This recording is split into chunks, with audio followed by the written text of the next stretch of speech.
Bienvenidos a todos y también contamos con un especialista, como no, es nuestra abogada, abogada penalista Olga Rodríguez. Eskerrik asko, Olga, gracias por venir. Vamos a empezar con Jessica. Jessica, de hecho, tú eres la sobrina del propietario de ese piso porque me han dicho que tu tío no se encuentra bien. Mi tío desde aquella fecha pues anda con depresiones, con crisis de ansiedad bastante duras y no ha podido asistir. Me ha pedido a ver si podía venir yo. De hecho, la ansiedad ha sido provocada por esta situación. Claro, al final fue una situación surrealista, porque es que esto no lo vemos nosotros ni como un movimiento Ocupa. O sea, ya veréis luego cómo ocurrieron las cosas, pero es que es surrealista la historia. Desde que en el momento que nos llamó la Ertzaintza diciendo que estas personas les habían llamado diciendo que fuesen corriendo porque nosotros les íbamos a agredir. Los ocupas llamaron a la Ertzaintza. Eso es, y nosotros en ese momento nos enteramos de que habían ocupado la vivienda. O sea, fue algo surrealista. Vamos a recordarlo con imágenes, porque contamos con estas imágenes. Lo que vais a escuchar a continuación es el testimonio de uno de los ocupas. Es miembro de una familia, decía esto. Ya se le hemos dicho y él nos dijo que a gitano no se la alquilaba. De una me faltó al respeto y de otra no me la alquilaba. Porque soy gitano, porque a gitano no se la alquila.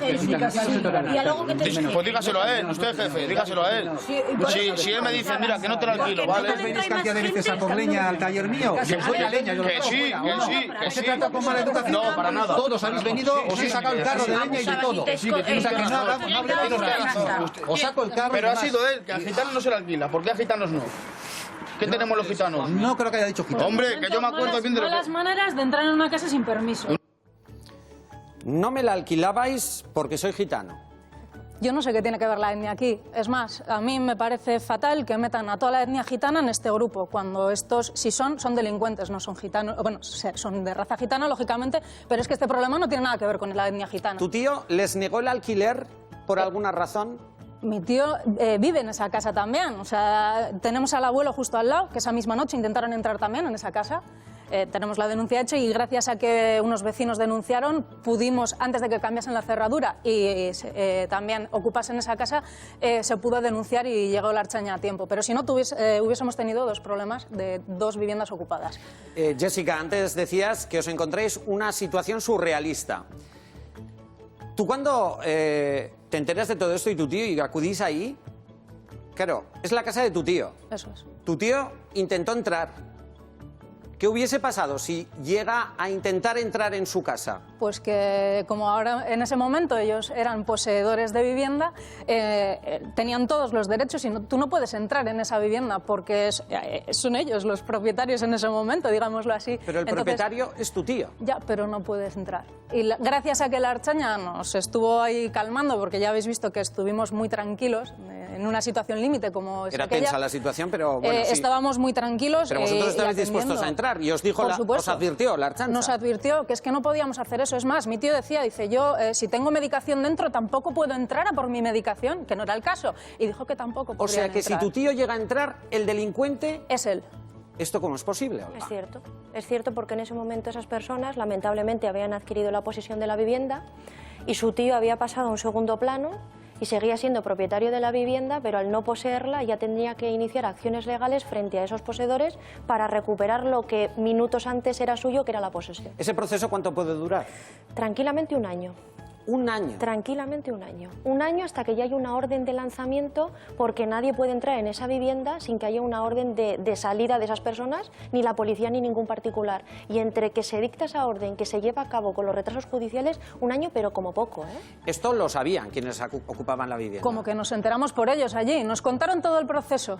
Todo el proceso legal nos lo contaron ellos, incluso hasta las multas que les iba a corresponder. Allí nos lo dijeron ellos mismos. Jessica, ¿eso qué quiere decir? Que ellos conocían bien la ley. Ellos sabían antes de entrar lo que iban a hacer. Sabían paso a paso lo que tenían que hacer. Y sabían que vosotros en ese momento no podíais entrar a pesar de que es propiedad de tu tío. Eso es, no podían. Esto lo que me lleva es a la pregunta, Olga. Parece que la ley desampara al propietario en este tipo de casos. Podríamos entenderlo como un desamparo, puesto que en ese momento el propietario tiene que estar poseyendo continuamente una vivienda. Hablo siempre de viviendas no habitadas, no para que no se produzca una situación de allanamiento de morada y nada por el estilo. Pero estas segundas residencias, incluso de veraneo, que no vas mucho, o recibidas de herencia, pero que bueno, que no apareces mucho por allí, en esa situación al propietario se le obliga a estar poseyendo continuamente, que es lo que el Código Civil llama la posesión ininterrumpida. Pero, Olga, habrá mucha gente que ahora mismo está pensando, si yo me bajo por el pan y de mientras... No es lo mismo. ¿Ah, por qué? No es lo mismo, porque ¿Por qué? ya hablaríamos de una casa habitada. Entonces, en ese caso, como hay un delito flagrante en ese momento, tú puedes llamar a la policía y en ese mismo momento la policía estaría facultada para entrar en esa vivienda y echar a quien esté dentro y sacarle en ese mismo momento. Cuando no es primera vivienda, el caso, por ejemplo, una segunda vivienda... Una segunda vivienda no habitada, no digo que vamos los fines de semana, digo esa típica casa del pueblo en el que vas... Pero si es utilizada... Jessica, ¿tu tío utilizaba esta casa? Mi tío, es más, mi tío ha vivido en esta casa toda la vida y se ha tenido que marchar de aquí por amenazas. O sea, mi tío tiene 60 años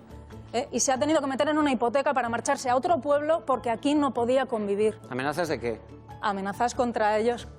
Totalmente, o sea, ten en cuenta que es un barrio donde la mayoría de las familias no tienen ni trabajo ni nada. Los horarios que tienen, lógicamente, no son las mismas que de unas personas que están trabajando y se levantan a las 6 de la mañana. Hay ruidos, o sea, es una convivencia muy difícil. Aparte, desde todo esto ha habido un montón de amenazas, ha habido agresiones, la gente de allí vive con miedo. Son familias que son muy conflictivas. ¿Pero con miedo de que les ocupen la casa? Que les ocupen, que salgan a compras y se les robe, que ha habido robos últimamente, ha habido agresiones, a una señora se le ha metido una chica en casa y le ha pegado porque dice que la han mirado mal. O sea, no se puede andar así, con ese miedo en el barrio. Hablemos de cómo está la situación. Y es que parece ser que no hubo que esperar el dilatado proceso judicial. Esta familia de repente desapareció, ¿no? Eso es. El tema es que gracias a todos los medios de comunicación, alguien del gobierno vasco se enteró y, como bien dijo hace unos meses la alcaldesa del pueblo, pues se movieron ellos y pudieron agarrarse a eso y les informaron que si seguían adelante con este proceso iban a perder todas las ayudas que tenían, porque estas personas tenían una vivienda en Carranza más las ayudas de Carranza. O sea, que no eran personas que no tenían dónde vivir ni cómo alimentarse ni nada, o sea, estaban totalmente cubiertos. Mientras hablas estamos viendo ese momento en el que ocurrieron todas esas cosas. Vamos a recordar otro momento, otro capítulo. En esto que vais a ver se enfrenta Jessica a las personas que están allí. Hay un diálogo, vamos a escuchar. Malas maneras de entrar en una casa sin permiso. Si yo te pido permiso, no me la alquilas. Y si yo entro en tu casa, y de repente te encuentras que no puedes venir a dormir, ¿qué hacemos? Si yo quiero llegar a un acuerdo con vosotros. Bien. Si el jefe me ha dicho, no se puede empadronar, yo le he dicho, yo le he dicho, ¿cómo se llama? Van ustedes a Leroski esta tarde y según llegan me encuentran a mí en su casa y en su sofá, sí. Y no les dejo entrar. Lo primero que haré, llamo a la policía y pongo una denuncia. Ah, pues es que es lo que hemos hecho, ¿pero qué? Entonces me quedo 3 meses ahí gratis. Pero a ver, que yo quiero llegar a un acuerdo con vosotros. ¿Me quedo 3 meses gratis ahí? No, gratis no, alquílamela y yo te la pago los 3 meses. Bien, no, pero es que no, es suya. Yo te lo pago. Pero por obligación, porque no nos queda otra. Porque estoy en la calle, hija. Yo también. No. Y la tenéis cerrada. Yo me he tenido que volver a casa de mis padres porque no tengo un duro. Pues y no me voy a ir. Así estamos todos. No, pero es que mi tío, antes de dárselo a ustedes... Pero para pagar un alquiler sí llego. ustedes podría estar yo en esa que está viviendo. También por la cara. Hombre, es mi tío. Pero yo le pago el alquiler. Antes me va a dejar a mí que a usted, ¿no? Yo le pago el alquiler. Vamos a ver, por favor. 2 derechos. ¿Cuál es, Jessica? Vemos una familia que tiene niños, no tiene vivienda. Sí, tienen vivienda. Tienen vivienda. Tienen vivienda en Carranza. Y es que es por eso, porque se han salido, porque les informaron de que si seguían adelante con este proceso iban a perder todas las ayudas que tenían en Carranza. Es más, es que no se querían empadronar en casa de mi tío, solamente querían alquilarla, según ellos, pero sin derecho a empadronarse allí. ¿Por qué? Porque perdían las ayudas del otro municipio. El hecho de perder las ayudas hace que esa familia abandone el piso. ¿Cómo ha quedado el piso? Con todo roto, la ventana rota, la puerta rota. Dijeron que ellos iban a hacer cargo, nos pidieron disculpas muy amablemente, pero ¿Se han hecho cargo no nos han hecho cargo de nada. ¿Quién se hace cargo de ello? De momento nadie. Estamos esperando a ver cómo, porque claro, está la denuncia puesta y estamos esperando a ver si se puede recuperar el dinero. Tu tío lo está pasando mal. Pues imagínate, con la angustia, cada vez que suena el teléfono se piensa que le van a entrar otra vez. Es que no se puede vivir con esta angustia. No se puede vivir con esta angustia. La ocupación es una solución, es algo que os estoy preguntando. Podéis llamar a nuestro número de teléfono. Antes de la publi, Lander lo que estaba cuestionando son las actividades culturales que se realizan en locales ocupados. Bueno, pues Llorits está en Corcho Enea y yo creo que él mismo puede quitarle las dudas. Él ha definido, has dicho que prácticamente lo que ves es... Bueno, más cuestiones de ocio, agua con misterio, incluso política, en algunos casos. Creo que se hace más política que cultura en esos sitios. Llorits. Yo creo que en nuestro caso más cultura que política, pero indudablemente también política. La misma ocupación es un acto político. Entonces, y hay muchos organismos políticos que han solido venir a Corcho Enea, a sindicatos, o bueno, sindicatos más bien trabajadores que funcionan fuera de la órbita de los sindicatos, han hecho asambleas porque no hay espacios para esa gente. Entonces, nosotros... ¿No es un agravio comparativo entonces con respecto a las asociaciones que también hacen cultura y están pagando un alquiler al mes? Pero es que, claro, nosotros tenemos asociaciones que reciben subvenciones, pero que no tienen suficiente dinero para pagar un alquiler, por ejemplo. Entonces ocupamos sitios. Hay asociaciones que reciben dinero, incluso el ayuntamiento, imagínate, en un local ocupado, reciben subvenciones y aún así no tienen suficiente porque lo que plantean ellos es cultura gratuita o lo que sea. Entonces no pueden, o sea, no piden ningún dinero a quien vaya a sus cursos. Entonces, ¿de qué van a pagar el alquiler? ¿De 200 euros que reciben del ayuntamiento al año por hacer no sé qué acto? No pueden. Pero es que aparte de recibir dinero público, encima ocupan sitios. O sea, es decir, todo público. Eso no es autogestión. Es que eso no es autogestión. ¿Cómo? Entonces tú solo planteas la cultura para el que se la pueda pagar. Si un colectivo está dando clases gratis a niños pequeños, ahí no recibe ningún dinero de los cursos. Entonces, que no se les da cárcel a esos, que se mueran de frío en la calle. Pero hay oficinas, despachos, lugares municipales, no propiedades particulares. Pero ¿cuántas veces ha ido a esos despachos a pedir un local? Porque esta gente sí que ha ido, y no les ofrecen ninguna solución. Tengo una abogada y quiere hablar porque lleva rato escuchándoos. Hay una pregunta. En el caso de Llorits, Corcho Enea o en el caso de Recaleor, ¿están pendientes? Están expuestos a un desalojo y a algo más, a ser imputados. Pueden estar cometiendo un delito, pueden arriesgarse a que se les impongan multas, creo que todo eso ellos lo saben y son conscientes de ello. Y bueno, yo antes he comentado con Llorits el asunto de que realmente están ejerciendo un derecho subjetivo que ellos consideran que tienen que ejercer, que es el derecho de ocupación, pero también tenéis el derecho a reclamar por parte de los servicios públicos que si desarrolláis una actividad socioeducativa o cultural, desde los servicios públicos se os ponga a vuestra disposición un local, incluso material y demás. O sea, vuestro derecho no acaba en esa ocupación, sino en requerir a la Administración para que os apoye en ese tipo de actuaciones. Sí, bueno, hasta ahora muchas asociaciones sabemos que han intentado hacerlo eso y no ha habido ninguna solución práctica del ayuntamiento. Estaba planteando que quizás ahora que estamos en conversaciones con el ayuntamiento sobre un nuevo local que está además muy cerca del actual Corcho Enea, quizás pues tenemos la esperanza de que podamos llegar a un acuerdo, un poco ampliando nuestro abanico, aparte del colectivo de Corcho Enea, con colectivos de vecinos tanto de Gros como de Ulia, de otros colectivos de Donosti como los Piratas, que suelen organizar una Semana Grande muy potente, pues darle un uso a un edificio que pronto va a quedar vacío y quizás, como decía ella, podemos llegar a un acuerdo ahí. También quería comentarle tanto a Lander como a Llorits que la cuestión de esto que hablábamos del tema de la propiedad, que efectivamente viene regulado y que además es un derecho que debe respetarse por la garantía de la paz pública también, eso, porque no son lo mismo una ocupación que otro tipo de ocupaciones, no es lo mismo la Corrala Utopía que lo que le ha pasado a Jessica en su casa. Tampoco es un derecho absoluto y que también tiene que adaptarse a los momentos sociales que vamos viviendo. Entonces, quizás en estos momentos requeriría de una modificación legal para que efectivamente tanto los colectivos como las necesidades habitacionales quedaran cubiertas. Pero es que hay una cosa también en la norma que es casi tan vieja como el Código Civil, que es la usucapión, y que es una figura que permite, que lo hemos estado comentando, que por el transcurso del tiempo poseyendo un inmueble, sin que te hayan echado, o sea, manteniendo la posesión, puedes llegar a adquirir la propiedad. ¿Eso es lo que buscáis, por ejemplo?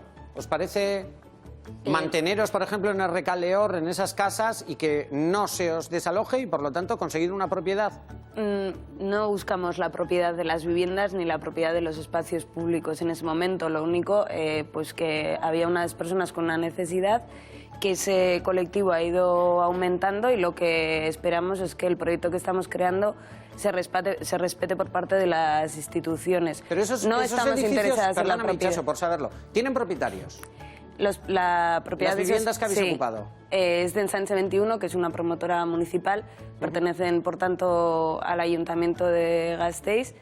Y bueno, también comentar, no sé, que llevaban vacías la mayoría de las viviendas. Cuando hace 2 años y unos meses entran en concreto 10 estudiantes a ocupar uno de los bloques que hay en el Recaleor.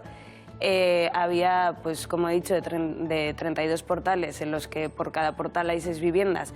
Simplemente había como algo más de una decena de familias viviendo en el Recaleor. A principios de 2000 el ayuntamiento había empezado un proceso de realojamiento forzoso a los vecinos y vecinas de Recaleor, al que algunos y algunas se resistieron en un principio, pero que al final pues tuvieron que ir aceptando, y ese barrio había quedado totalmente desamparado porque el proyecto que había de construir ahí viviendas para de alguna manera especular con el suelo, pues se había quedado paralizado. Tenemos varias llamadas. La gente está opinando en el 902-540-541. Incluso testimonios que nos llegan vía teléfono. Miquel, Arratsaldeon. Kaixo, berdin, bai. Arratsaldeon. Ocupación, ¿es un derecho, es una solución o hay que respetar la propiedad privada, Miquel? Hay que respetar la propiedad privada, pero bueno, nosotros siempre hemos luchado también contra las casas que están vacías, contra, en este caso, una casa que al final, como era de Kutxabank, y como tuvimos un juicio, bueno, rápido, nosotros ganamos el juicio, al final lo ganamos. Perdóname, no Miquel, ¿tú ocupaste una vivienda? Sí, nosotros cogimos, bueno, una vivienda no, era una casa bastante grande. Ajá. Y bueno, hicimos un grupo, más o menos la gente que estaba sin trabajo, hicimos, bueno, pues para ser un poco autosuficientes, cogimos un poquito de la huerta, gallinas, y empezamos un poquito camino, y bueno, ahí empezó todo. Y ¿Cuál era la intención? Perdona, Miquel, ¿cuál era la intención de la ocupación? Es decir, ¿queríais vivir allí? No, nosotros queríamos, hemos luchado siempre en todo momento, pero contra Kutxa por un alquiler social, pero siempre se negaban, hasta que llegó el día del desalojo y al final nos tuvimos que ir todos. Ya, Miquel, unos pero antes, otros, entiéndeme, otros Bien, cuando me hablas de alquiler social, por lo tanto entiendo que vosotros no teníais vivienda y necesitabais una vivienda. Sí, muchos estábamos en la calle y al final, pues bueno, pues como está el sistema capitalista, al final el tema de comprar o alquilar, pues en ese momento ni te plantea por la cabeza, eliges ese camino y al final no lo eliges por gusto y tienes que sobrevivir, al final somos personas también. Miquel, lo hacíais por necesidad, necesitabais una vivienda. ¿Finalmente habéis sido desalojados o cómo ha sido?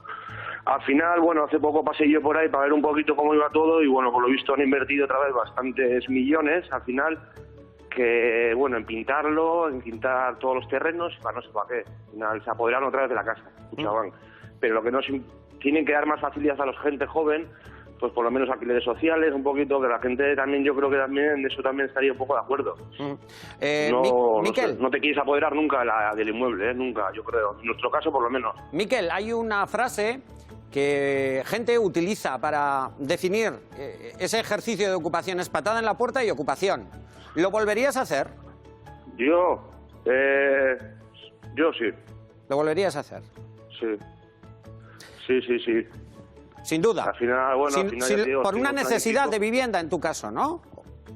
No, porque al final, bueno, la vida al final te va cambiando y al final lo que no puede ser también que no den ayudas y que nosotros somos personas y que no te dejen en la calle y que te den facilidades. Aunque haya piso socorro, son 3 meses un piso socorro, voy a estar tú yo todo cada 3 meses cambiando de piso. Eso no estoy, y estoy muy mosqueado encima, porque bueno, no puedo esperar nada de nada, pero tiene que haber cambios. Miquel, eskerrik asko kontatzeagatik. Venga. Gerarte, aio. Lander. Sí, vamos a hablar de la ocupación de pisos. Hemos visto qué es lo que vosotros nos mostráis como modelo de espacio cultural, pero ¿qué pasa cuando gente como Miquel... Mira, fíjate, en Baracaldo, Lander, hace unas semanas conocíamos el hecho de 3 familias con niños pequeños. Ocupaban un edificio de Baracaldo. Ahí están, en una situación todavía que vete a saber lo que puede pasar. ¿Qué pasa cuando una familia no tiene techo? Bueno, pues vuelvo a lo mismo, es decir, esto, vamos a ver, esto no se puede justificar. Las ocupaciones de las casas no se pueden justificar simplemente por el mero hecho de que una persona esté necesitada, porque una persona puede estar necesitada de muchas cosas, pero ahí tienen que estar, insisto, el Departamento de Asuntos Sociales, quien inmediatamente tiene que dar una casa a esas personas, pero no quitarle la propiedad a esa gente. ¿Y si no tienen esa solución? Bueno, pero es que la propiedad privada se debe... O sea, vamos a ver, no me extraña que haya particulares que no saquen ni siquiera al alquiler sus casas y las dejen vacías oyendo noticias como esta. Es decir, no me extraña porque si luego tú no vas a poder echar al ocupa de tu casa a la persona que no te paga el alquiler mes a mes, si no le vas a poder echar, no me extraña que haya viviendas vacías. Es decir, que los ocupas dejen de hacer estas tonterías, porque si no, es que esas viviendas se van a seguir estando vacías. Yoritz, ¿estáis de acuerdo? Sí, adelante, es para que habléis entre vosotros, ¿eh? Yo quiero decir que es una realidad que el derecho a la vivienda hoy en día no se puede ejercer, ni todo el mundo lo puede ejercer, que frente a eso hay un montón de viviendas vacías, no solo de particulares, sino de viviendas públicas vacías que no tienen ninguna utilidad, como podían ser las casas que estaban en el Recaleor, y que está claro que ese sistema que tú dices de los servicios sociales no está funcionando. Claro, entonces, la ocupación es una manera de poner solución a eso e incluso también una manera de presionar de alguna manera para que de verdad esas medidas sean muchísimo más efectivas. Es que creo que se puede hacer las cosas sin hacerlo por la fuerza. Desgraciadamente hoy en día, a cuenta de la crisis, las cosas están muy mal, pero seguramente que hay muchas vías antes de ocupar. Pedir ayuda al ayuntamiento, familiares, seguramente que pueda haber cosas de esas. Yo, por ejemplo, me he tenido que volver a casa y me han acogido aquí y no me ha dado por ocupar, cuando yo estaría encantada de vivir independizada en cualquier otro sitio. ¿Y no te has planteado la ocupación como ellos pueden plantearse? A mí ni se me ocurre en mi educación, porque me han educado de otra manera. Yoritz, ¿qué le puedes decir a Jessica? Yo estaba antes pensando en una contestación a Lander porque decía que hay muchas necesidades aparte de la vivienda. Hombre, aparte de la vivienda y la alimentación básica, creo que necesidades mayores que esas, porque necesidad de tener un móvil... decir muchas.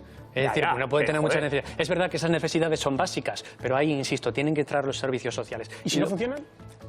Claro, pero es que hay muchas cosas que no funcionan y no por eso yo te voy a arrebatar. ¿Por qué no nos unimos todos para luchar para que ese sistema mejore? Antes de unirnos todos para entrar por la fuerza a los locales. Yo entiendo, puedo llegar a entender vuestra postura en cierta manera, pero bueno, después de lo que me ha pasado es que estoy más sensible con este tema. Y creo que no hay que utilizar la fuerza en ese sentido. Primero hay que intentar agotar otras vías. Luego ya, yo puedo llegar a entender que una persona que no tiene ninguna salida pueda llegar a hacerlo. Pero seguramente buscará luego otra salida. No quedarse ahí de por vida. El caso de Baracaldo, o sea, no lo conozco exactamente, pero una familia, o sea, unas 3 familias con niños pequeños, me imagino que la ocupación, para la mayoría de la gente, no es una solución fácil.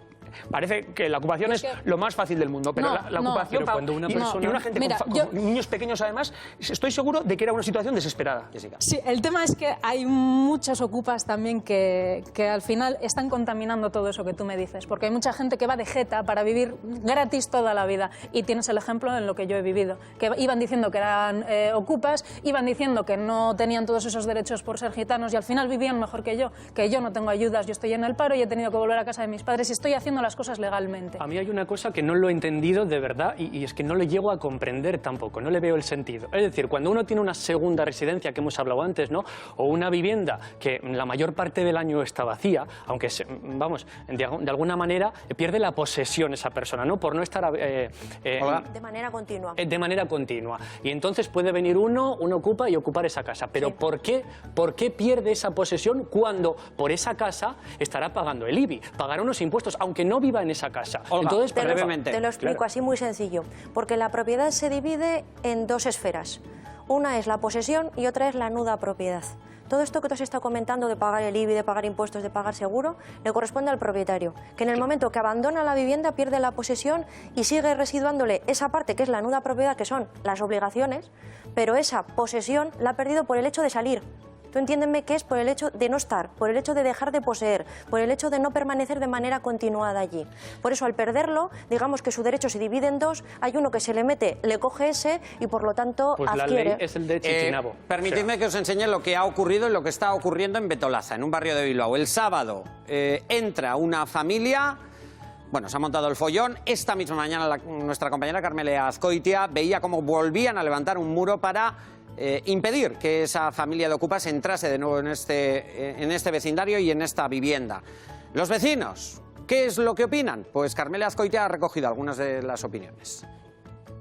Tiraron con porras todas las ventanas, la puerta, que estaba toda tapiada. Rompieron todo, la puerta de entrada, todo lo tiraron.